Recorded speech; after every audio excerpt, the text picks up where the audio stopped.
Welcome, here I've got Denver device and I'm gonna show you how to turn on and off the camera location tags on it. So at first we have to tap on the camera button here to open it. And as you can see, for now we are in the standard photo mode, so let's go to more advanced options. We can do it by tapping on this button here in the left corner at the bottom. And as you can see, it gives us access to advanced camera settings. For now, let's stay on this one from the left. These are the general settings.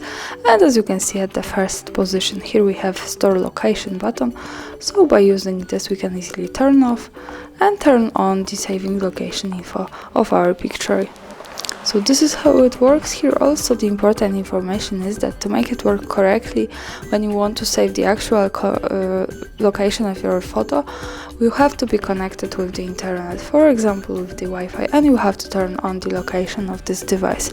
So remember about these two parameters to make it work. And now let's go back to the camera and take a photo.